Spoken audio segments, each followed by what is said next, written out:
이 땅의 자연은 저마다의 이야기를 품고 있습니다.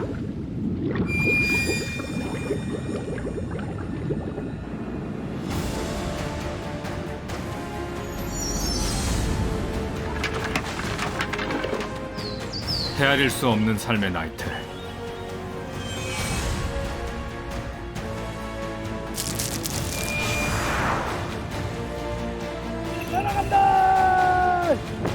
시간은 흘러가는 것이 아니라 쌓이는 것이죠. 자연의 부름 앞에 모든 삶은 흔적을 남깁니다.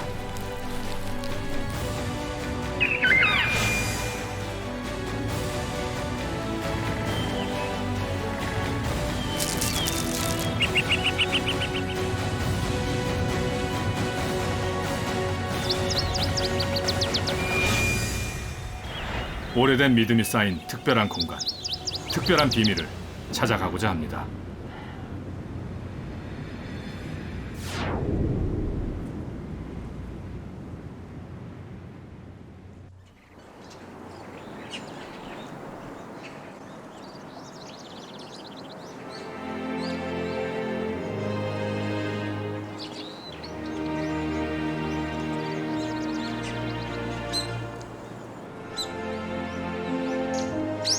북악산에서 시작된 가을이 어느새 은봉자락을 타고 내려와 서울 복판에 거대한 단풍의 섬을 만듭니다.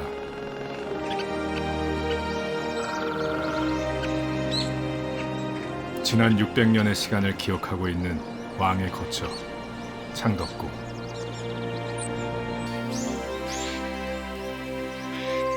그 뒤란에 왕이 사랑했던 비밀의 숲이 있습니다.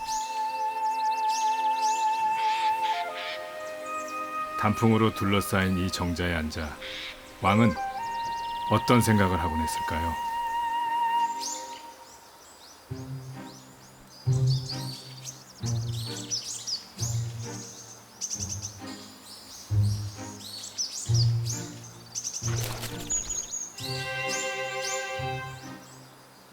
왕의 숲이었지만 이곳은 결코 왕의 것만은 아니었습니다.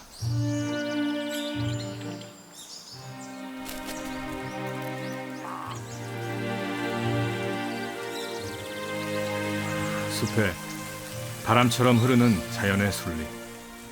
왕도 때로는 자신이 가진 모든 짐을 내려놓고 한 마리의 새처럼 헐헐 날고 싶었을 것입니다.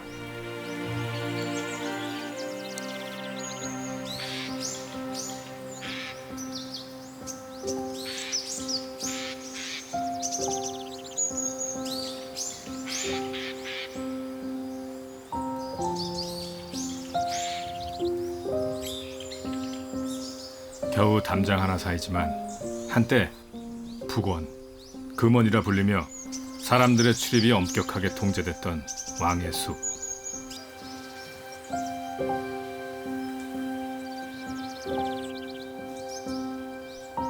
이 숲이 조성된 것은 조선 태종 때였습니다. 경복궁을 마다하고 창덕궁을 새로 지은 태종은 곧바로 이렇게 명했죠. 후원에 소나무를 가득 심도록 하라.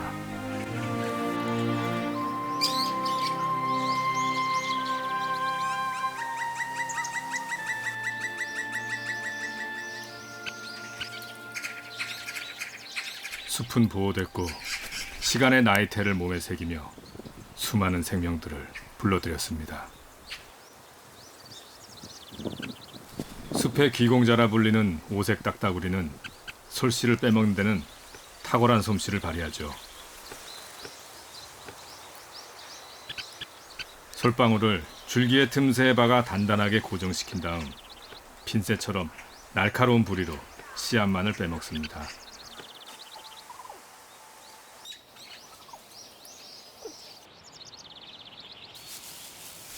청설모 역시 매일 고개사의 솜씨로 나무 사이를 오가며 마른 솔방울을 즐겨 먹곤 하죠.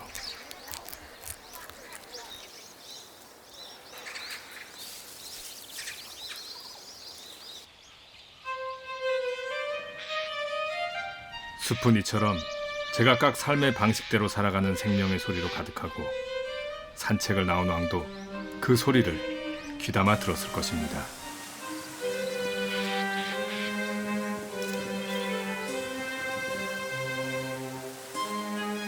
왕에겐 자연의 이치와 인간의 삶이 얼마나 조화롭게 연결되어 있는지를 실감하는 숲이었죠.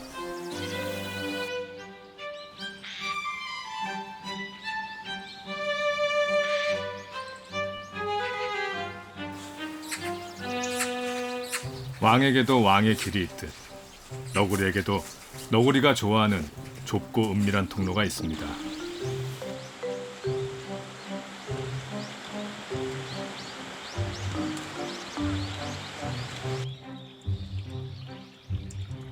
산책을 나온 왕이 목을 축였다는 왕의 우물.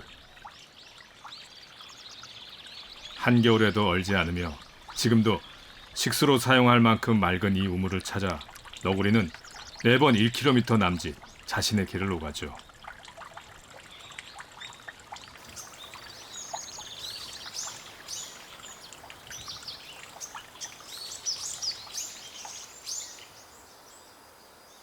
한때는 왕의 길이었으나 지금은 너구리의 몫이 돼버린 길. 이 길 끝에 겨우 사람 하나 누울 만큼 작은 집 하나가 있습니다.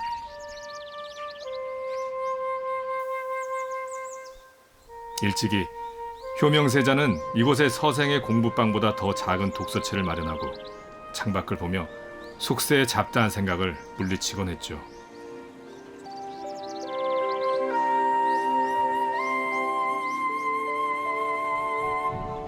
가을 소리를 듣는다는 뜻의 추성대.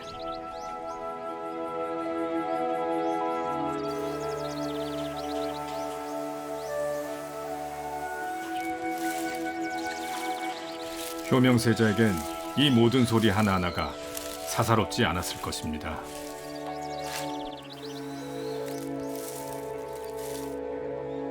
소리는 만물이 삶을 잇고 있다는 의미고 자신은 이들을 보살펴야 할 왕이 될 신분이었기 때문입니다.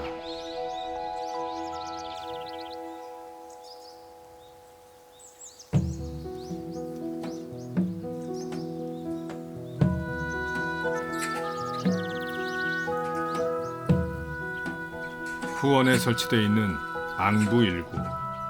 왕들은 시간을 담아내는 가마솥이란 뜻의 이 시계를 궁궐 주변에 설치하여 백성들에게 시간과 계절의 변화를 알렸죠.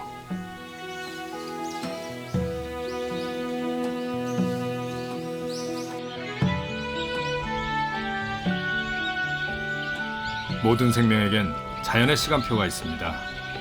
그것을 아는 것이 질서이고 지혜죠.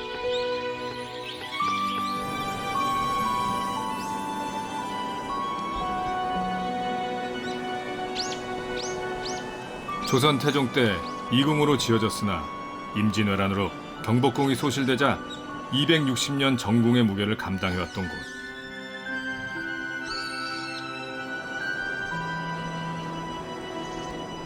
창덕궁은 한 나라의 역사와 정신이 온전히 수렴되고 통합된 명실상부한 왕의 거처였습니다. 하지만 창덕궁은 경복궁의 동쪽에 있다 하여 흔히 동궐이라 불리곤 했죠.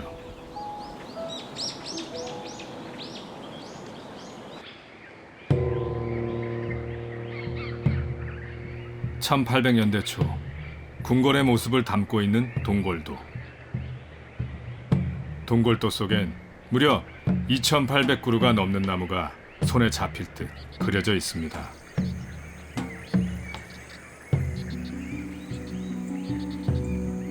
후원의 관람지에 있는 이 밤나무도 그 중 하나입니다.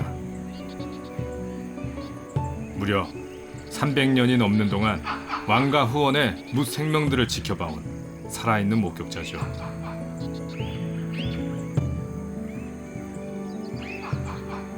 밤나무는 늘 풍성합니다. 열매도 많이 매달지만 줄기에도 많은 것을 품고 있습니다. 오색 딱따구리는 부리로 껍질을 쪼아 미세한 진동을 감지해 사냥하죠.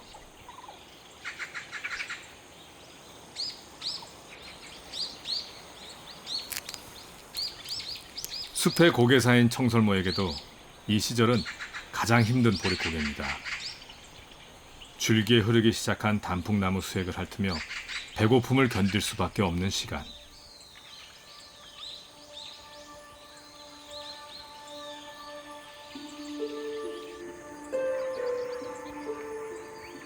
그러나 자연의 시간은 아무리 비밀스러운 후원이라도 어김없이 찾아옵니다.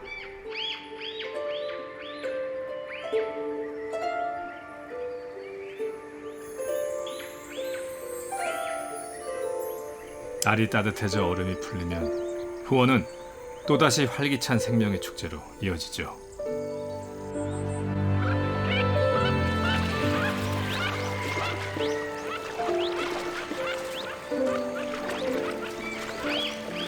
후원의 연못에 가장 먼저 초대된 손님은 원앙입니다.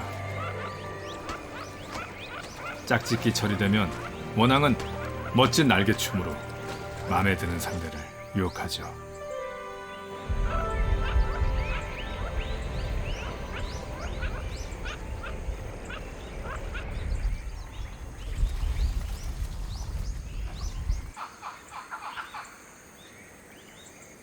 왕을 위해 지어진 정자도 이젠 새들의 몫이 됐습니다. 마치 오래도록 살아온 제 집인 양 매일 이곳에 찾아와 한참 동안 짝을 기다리다 떠나곤 하는 외가리.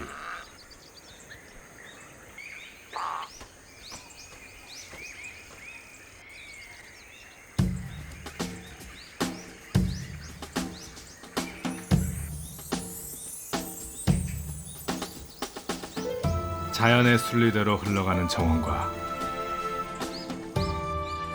그 정원을 만나러 가는 왕의 산책.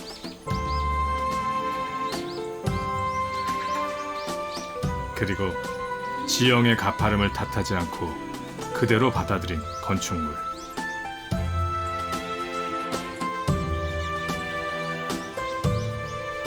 창덕궁을 위에서 내려다보면 여느 궁궐과 확연히 다름을 알 수 있습니다.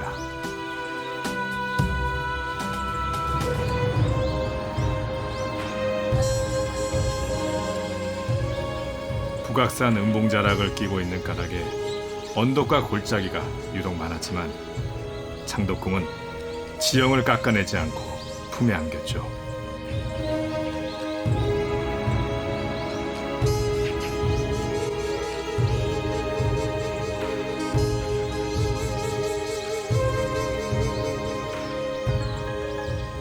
창덕궁의 대표적 건축물인 인정전.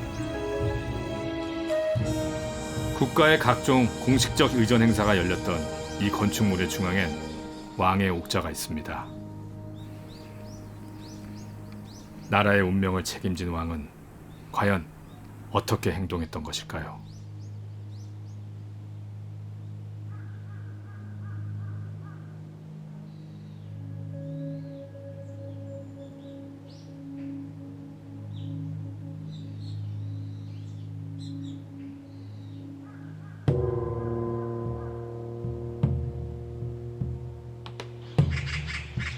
왕의 일거수일투족을 지켜봤을 도나문 앞 세 그루의 회화나무. 예로부터 회화나무는 삼공 또는 삼정승의 나무라 불렀습니다. 기골이 장대하고 품이 넓어 가문과 학문의 번창을 의미한 나무였기에 궁궐 정문에 심어 만백성에게 가르침을 주려는 의도였죠. 그렇게 400년.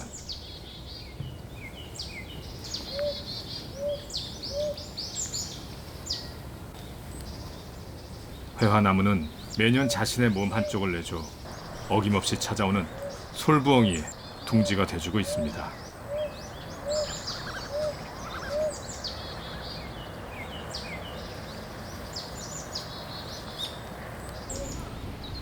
조선왕조실록에는 무려 130번 가까이 부엉이에 관한 기록이 남아있죠.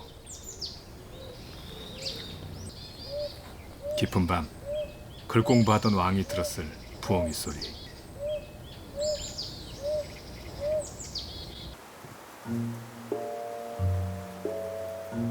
늦은 밤 너구리 한 쌍이 먹잇감을 찾아 길을 나섭니다.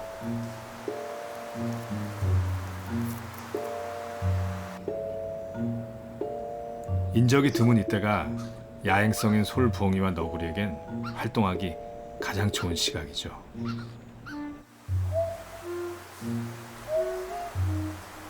솔부엉이의 경고에도 아랑곳하지 않는 너구리들.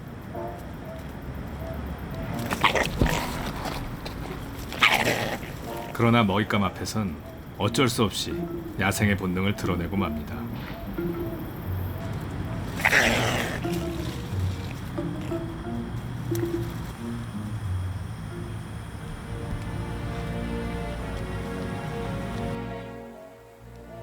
궁궐 역시 품계의 질서가 엄격했지만 권력을 두고 다툼과 갈등이 반복됐을 것입니다. 권력은 비정했고 현실은 냉혹했습니다.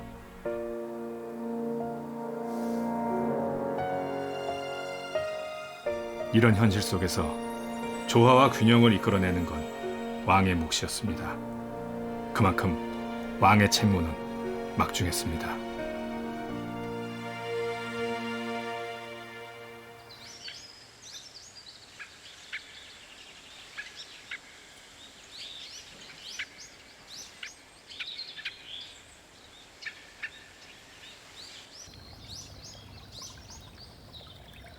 한때는 호랑이와 표범이 출몰했다는 창덕궁 후원. 어느덧 계절이 무르익어 계곡마다엔 꽃들이 지천입니다.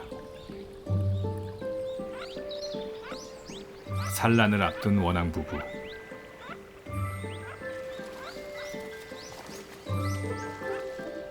원앙이 계곡을 뒤지며 찾는 것은 무엇일까요?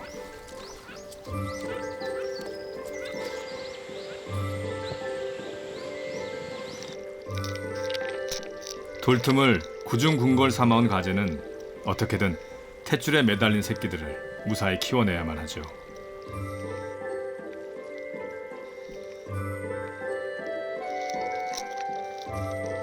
가재에게 무서운 사냥꾼은 원앙이지만 원앙도 사냥감이 될 수 있습니다.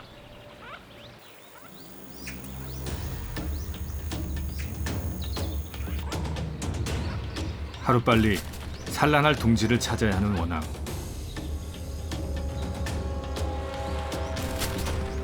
원앙에겐 물 밖으로 나온 이때가 가장 위험합니다.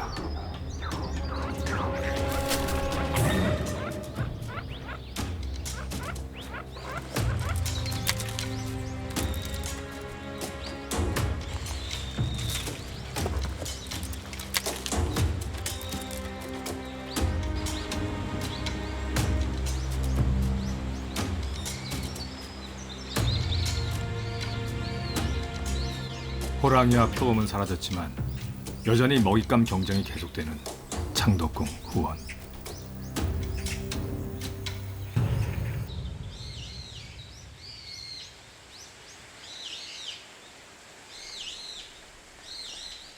세조 때부터 조성되기 시작한 창덕궁 후원은 정사에 지친 왕들의 휴식처이자 사생의 공간이었습니다.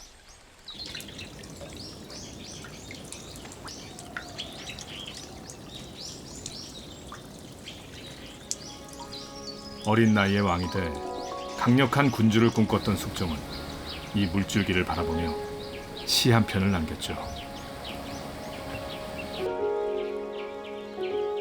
나르듯이 300척을 흘러 멀리 하늘에서 떨어진다.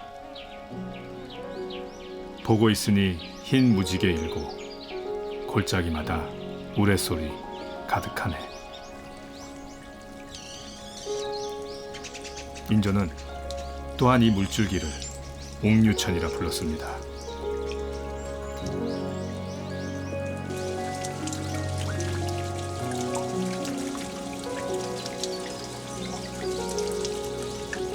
왕이 꿈꿨던 최고의 가치는 하늘의 뜻과 자연의 질서가 만 백성에게 고루 미치는 것이었습니다. 왕이 직접 농사를 지어보는 것도 백성에게 모범을 보이는 일 중 하나였죠.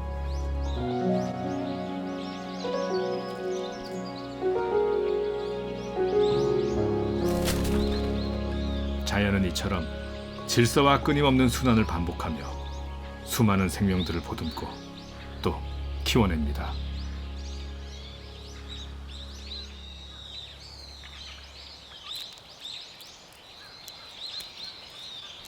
모심기가 끝난 논에 찾아온 벌. 경단 만드는 솜씨는 가히 도공에 버금가죠.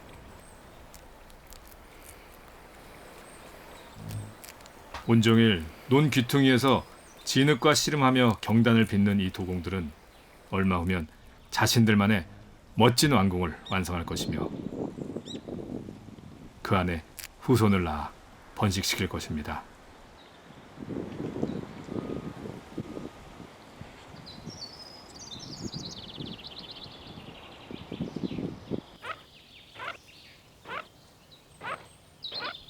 호원의 터줏대감인 원앙도 이 시절엔 자신이 뭘 해야 하는지를 잘 알고 있습니다.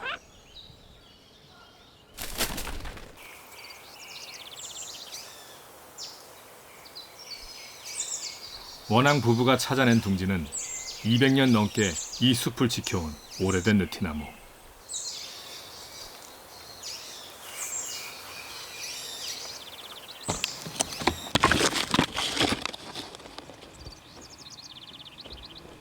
알 품기가 시작되면 암컷은 자신이 가진 가장 부드럽고 따뜻한 가슴털을 뽑아 산란에 필요한 온도를 유지함으로써 모성을 발휘하죠.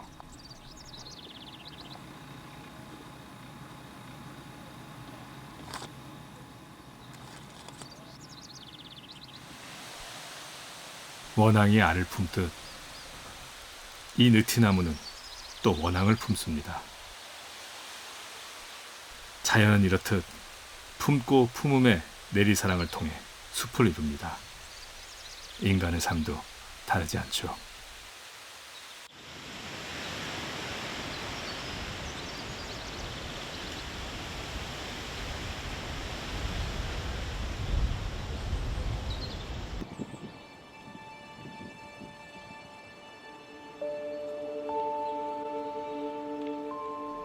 종묘.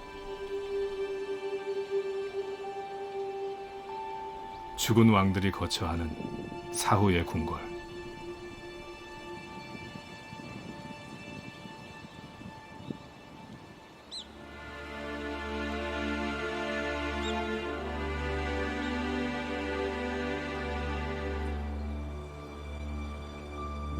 바닥에 깔린 박석의 위험이 숨소리조차 가로막는 것만 같습니다.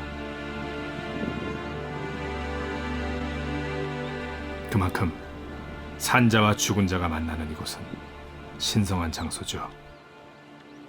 아동계 예준소 무신의전.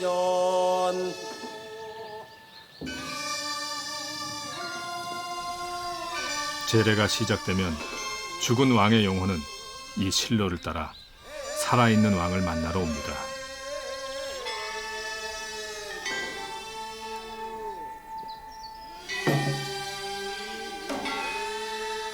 낮고 중후한 음악은 바람처럼 나아가 죽은 왕을 마중하며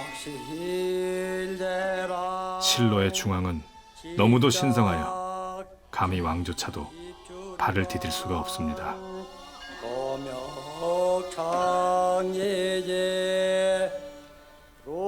이런 의식을 통해 산자는 죽은 자를 받아들이고 죽은 자는 산자에게 왕의 책무를 전해주는 것이죠.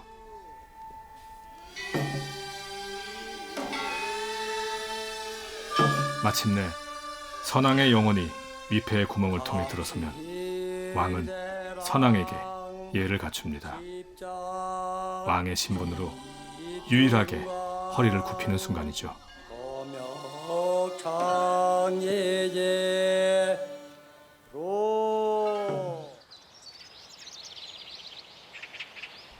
종묘와 사직은 왕의 정통성을 상징했습니다. 당연히 창덕궁과 이어진 종묘의 숲 역시 신성한 곳이었죠.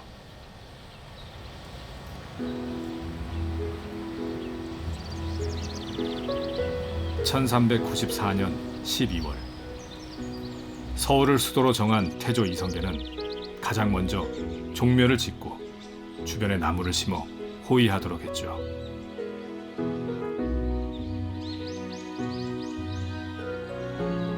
신성한 숲이었기에 꽃을 피우는 나무조차 심지 못하도록 했습니다.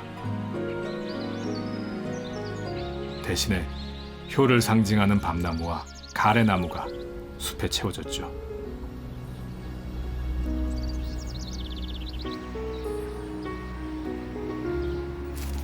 가래 열매가 효를 상징한 이유는 단단한 껍질로 둘러싸여 있어 자식을 보호하려는 모성의 수고를 담고 있기 때문입니다.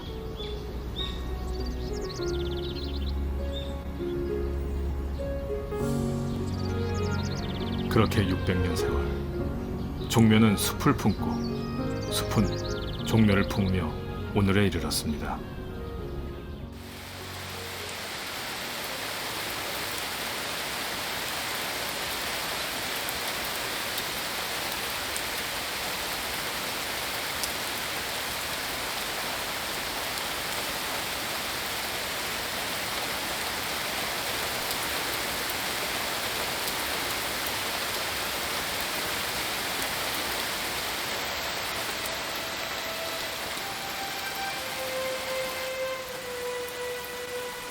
모처럼 단비가 내립니다.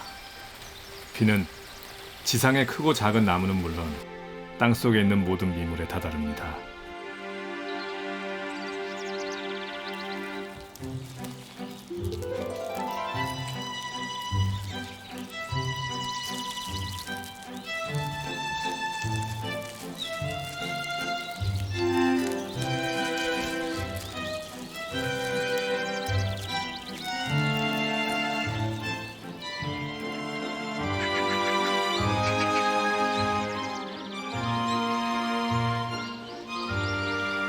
옛사람들은 농사야말로 하늘의 질서를 따르는 일이라 했죠.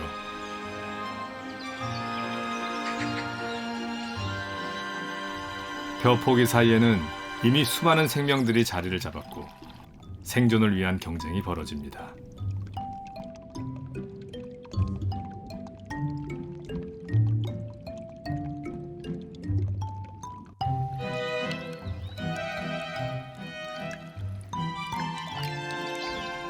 그리고 이런 경쟁을 통해서 벼가 성장할 수 있는 토양이 만들어지죠.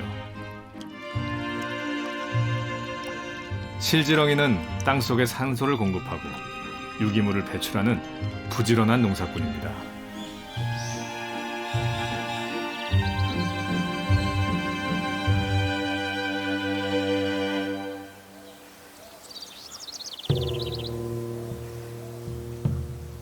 한때 100여 채에 달했다지만 지금 후원에 남아있는 건물은 40여 채. 왕은 종종 연못 주변 정자의 신하들을 불러 만찬을 즐기거나 시담을 나누곤 했죠. 자연의 여유로움을 감상하며 경무로 쌓인 피로를 풀고 가라는 배려였습니다.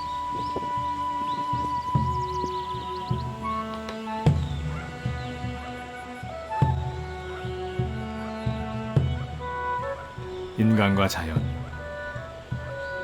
하늘과 땅의 섭리를 온전히 담아낸 왕의 정원.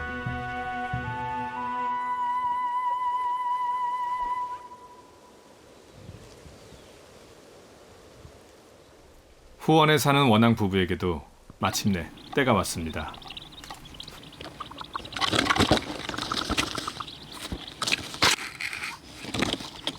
애지중지 키워낸 19마리의 새끼들이 드디어 둥지를 떠날 때가 된 것이죠.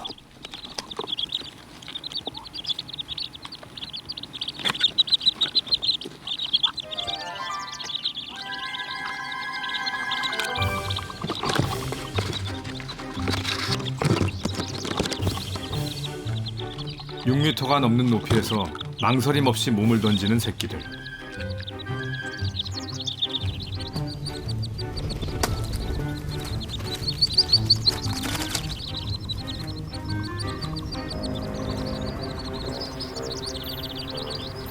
그러나 무모한 이 도전보다 더 큰 위험이 도처에 도사리고 있다는 것을 새끼들은 본능적으로 깨닫습니다.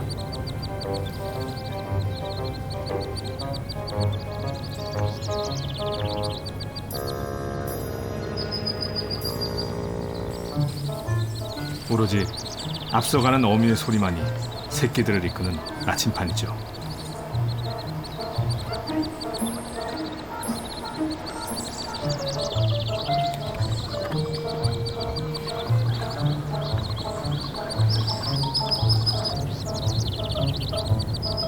언제 희생될지 모르는 이 순간, 새끼들에겐 산 넘고 물 건너 천리길이 따로 없습니다.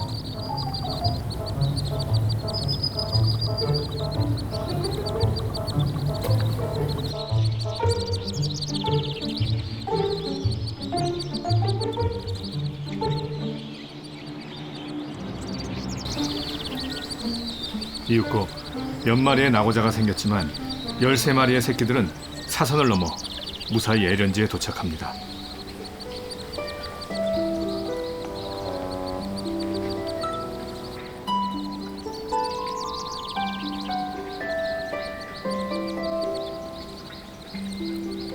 어린 원앙들에게 연못은 안전한 보육원입니다. 마음껏 먹고 놀 수 있으며 고양이 같은 적을 피할 수도 있죠.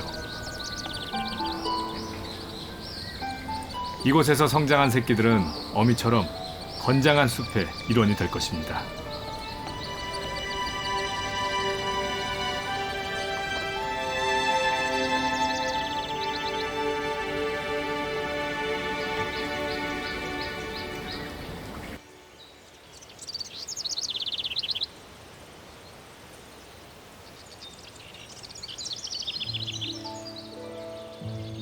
더위가 기승을 부리기 시작한 여름날, 도나무 앞 회화나무도 뒤늦게 꽃을 달았습니다. 지난 400년 동안 묵묵히 창덕궁의 시간을 받아냈을 나무.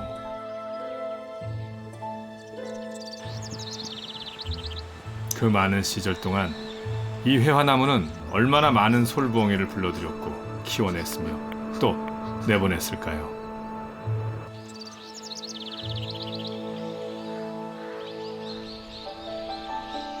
왕 역시 후손을 낳아 법통을 잇게 하는 것을 가장 중요한 일 중 하나로 여겼습니다.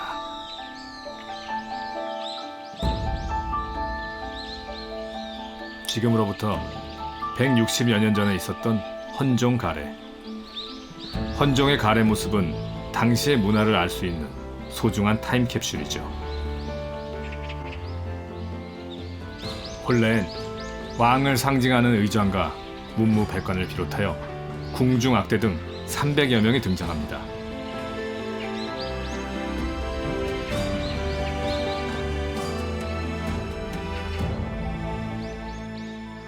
왕과 왕비가 거처했던 대조전. 대조전은 왕제를 생산한다는 뜻입니다. 그래서 침전인 대조전은 다른 건축과 달리 두 마리의 용이 있을 수 없다 하여 용마루를 얹지 않았죠.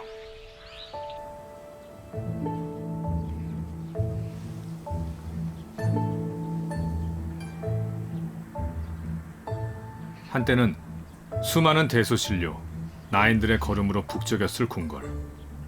그러나 역사의 주역들이 모두 떠난 지금, 텅 빈 대조전의 아궁이를 지키는 것은 이 너구리 부부입니다.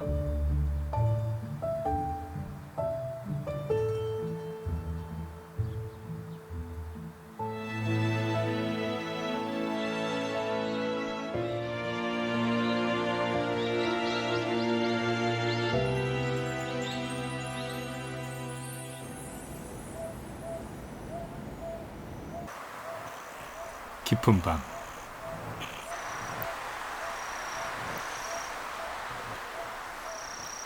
새끼 솔부엉이가 하루가 다르게 커가자 먹잇감을 구해야 하는 어미도 바빠졌습니다.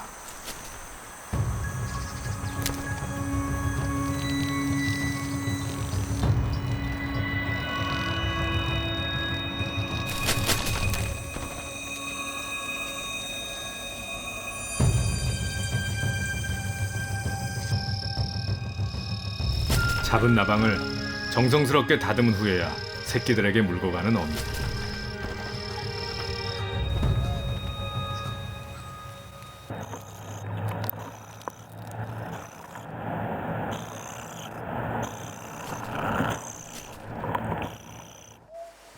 이런 지극한 모성을 통해 우리 주변에 있는 모든 생명들이 태어나고 성장하며 대를 이어가고 있는 것이죠.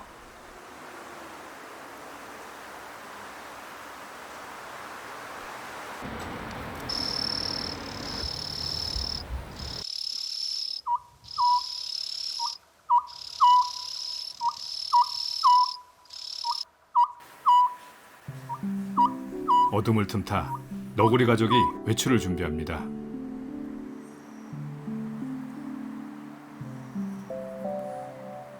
먼저 나온 수컷이 안전을 확인한 다음 신호를 보내고서야 굴을 빠져나오는 암컷과 새끼들.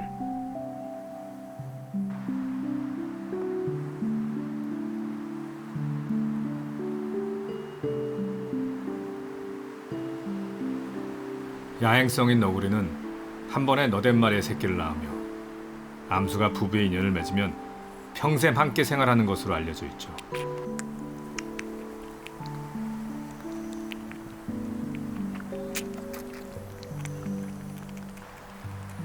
육아에 대한 역할 분담도 확실해서 암컷이 주로 새끼들을 돌보며 지내는 반면 수컷은 이들의 안전과 먹잇감을 책임집니다.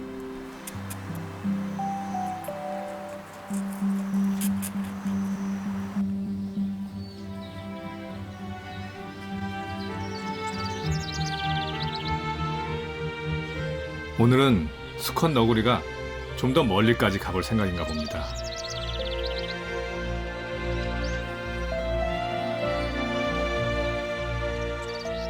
너구리는 항상 자신이 흔적을 남겼던 통로를 고집하죠. 안전을 위해서입니다.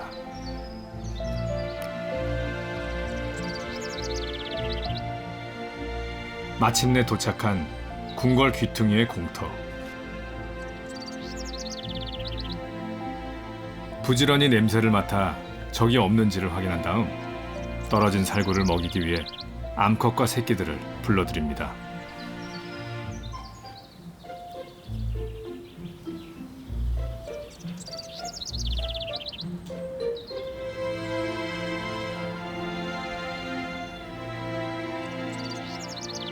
어떤 생명도 거저 자라지 않는다는 것을 잘 보여주고 있는 창덕궁의 너구리 가족.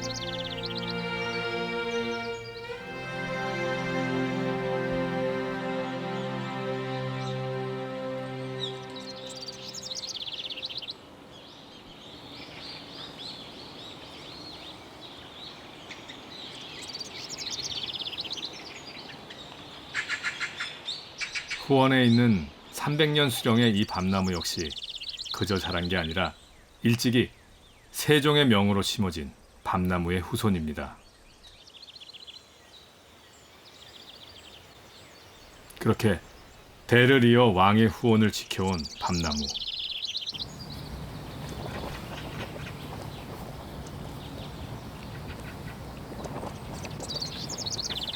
나무는 오늘도 가쁜 숨과 함께 수액을 내보내고 달콤한 수액은 주변에 기대 살고 있는 다른 수많은 생명들을 불러들여 키워냅니다.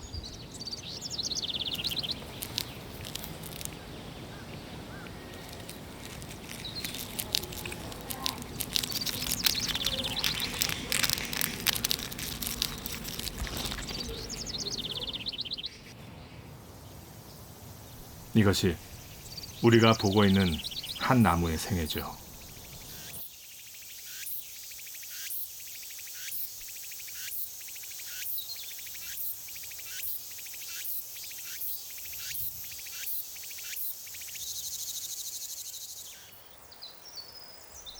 자기나무꽃 아름다운 왕의 논.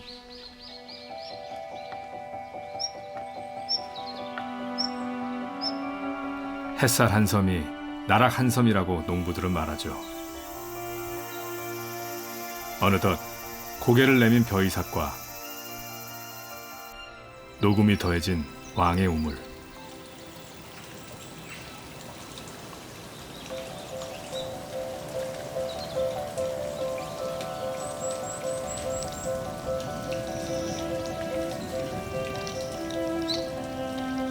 매일 숨죽이며 살아야 했던 가지도 이제 허리춤에 품고 있던 새끼들을 분가시킬 때가 왔습니다.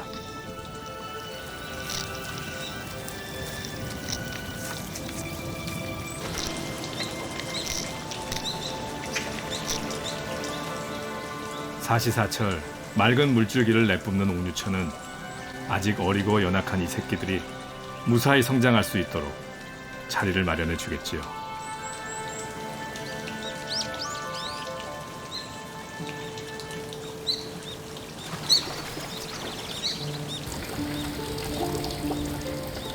궁궐 연못은 대부분 하늘은 둥글고 땅은 모나다는 천원 지방 사상을 담고 있습니다.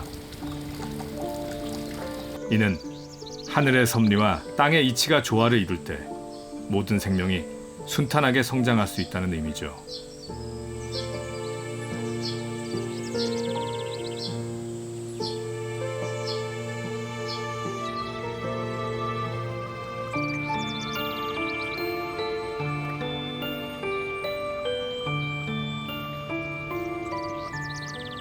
자연은 생명을 담아내는 그릇이고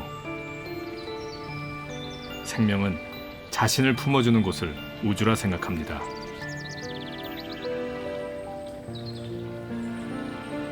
그렇다면 수많은 생명들에게 후원의 연못은 또 얼마나 크고 거대한 우주일까요?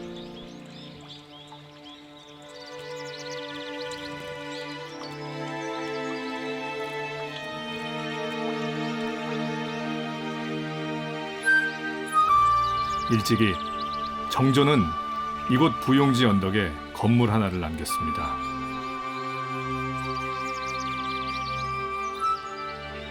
추함루. 바로 우주와 하나가 된다는 뜻입니다.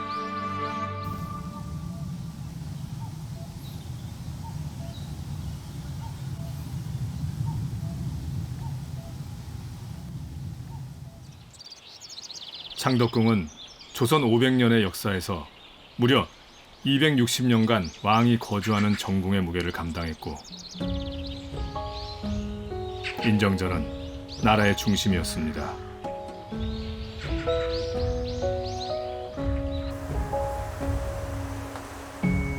정남 쪽으로 앉아있는 왕의 거처를 중심으로 좌와 우가 나뉘었고 각종 법률과 기강이 세워졌죠. 그러나 왕이 진정으로 믿고 따른 것은 권위와 권력이 아닌 도도하게 흐르는 자연의 이치였습니다.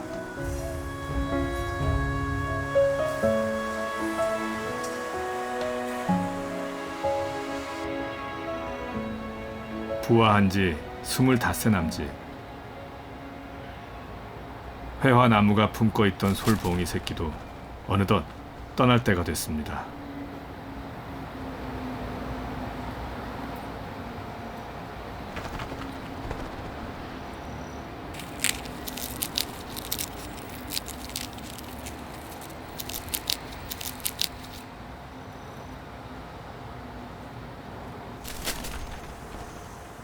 날 수 있다는 듯 날개에 잔뜩 힘을 줘보는 새끼 솔부엉이. 누구보다 때가 됐음을 잘 아는 어미는 애써 잡아온 먹잇감을 주지 않고 새끼들을 밖으로 유인합니다.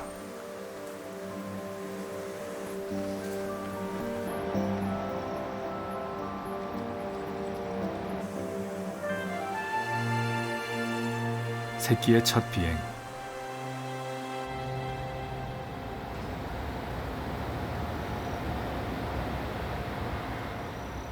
솔부엉이 새끼는 이제 자신에게 주어진 날카로운 발톱과 단단한 부리를 무기로 홀로 살아갈 것입니다.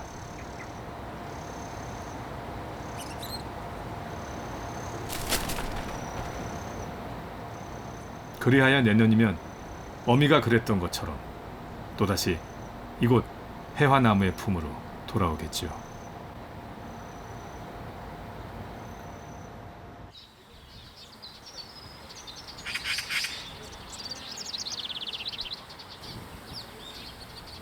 후원을 떠나온 원앙가족은 인정정 건너편에 있는 이곳 금촌교 아래에 자리를 잡았습니다.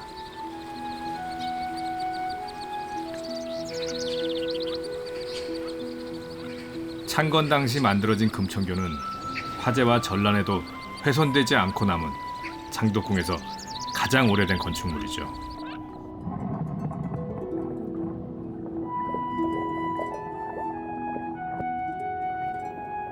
이곳에 내를 만든 것은 배산임수라는 풍수 사상에 근거했지만 원한 가족과 같은 생명들에겐 행복한 정원이었을 겁니다.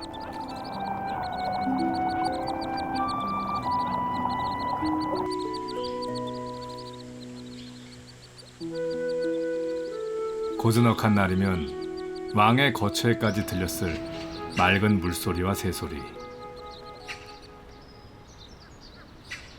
그러나 창덕궁의 역사는 그리 순탄치만은 않았습니다.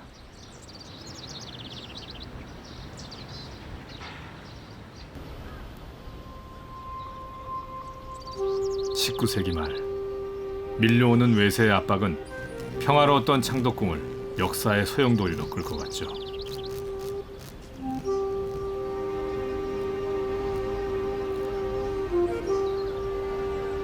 견고했던 조선의 500년 역사가 외부의 침략으로 인해 위기에 빠진 것입니다.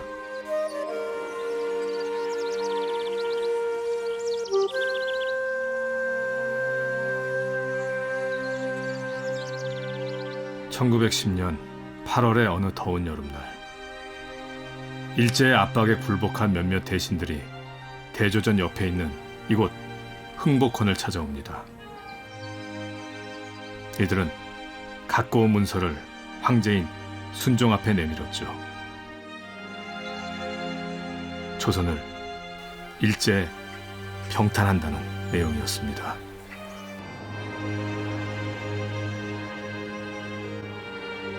황제는 거부했지만 역사를 되돌리기엔 역부족이었습니다.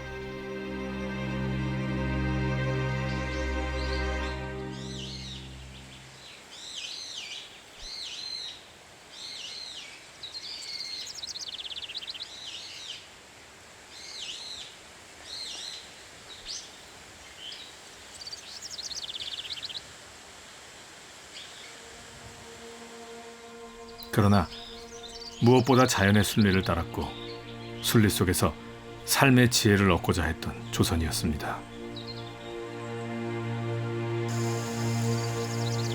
가을이 되면 왕은 이 별을 수확한 뒤 춘당별한 이름으로 신하들에게 하사했습니다. 하늘의 고마움을 만백성에게 알리라는 뜻이었죠.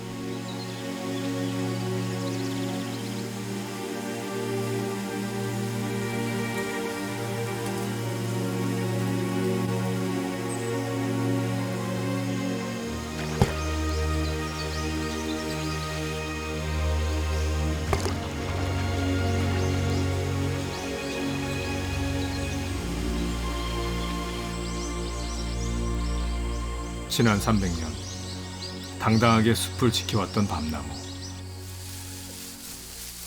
밤나무도 지난 계절 애지중지 키워왔던 자신의 노고를 숲의 생명들에게 돌려줍니다.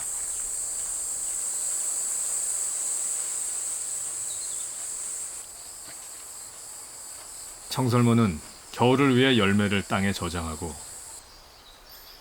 다른 청설모는 저장된 그 열매를 또다시 노립니다.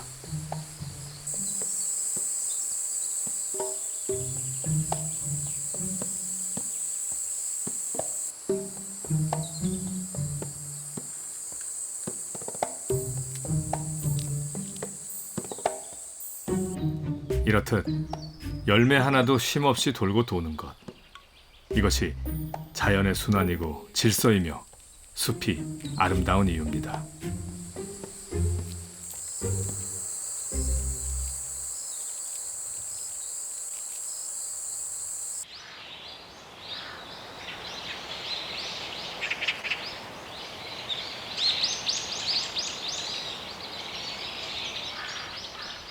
어느새 훌쩍 자란 너구리 새끼들이 어미와 함께 보금자리에서 제법 먼 후원까지 사냥을 나왔습니다.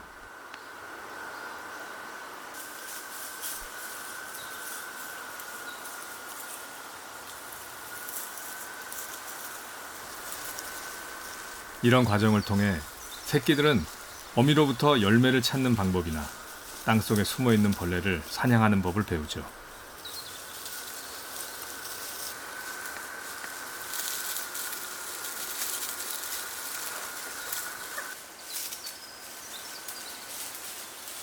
외부에 어떤 간섭도 없는 창덕궁 후원은 이 6마리 너구리 가족이 살아가기엔 가장 안전한 장소이자 가장 행복한 정원일 것입니다.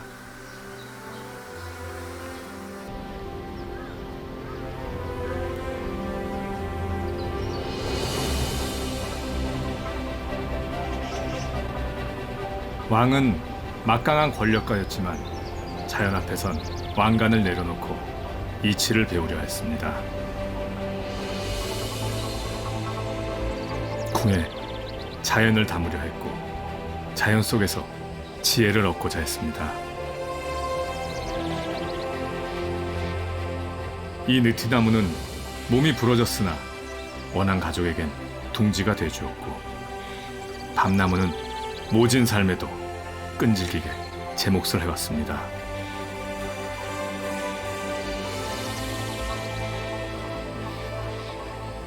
이처럼 숲의 어떤 생명도 사사로운 것이 없기에 숲은 곧 백성과 같아서 어진 왕일수록 숲과 다투지 않는다고 했습니다.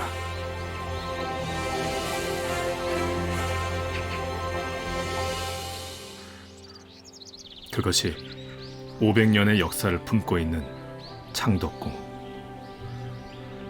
창덕궁에 거처했던 왕이 숲을 사랑했던 이유입니다.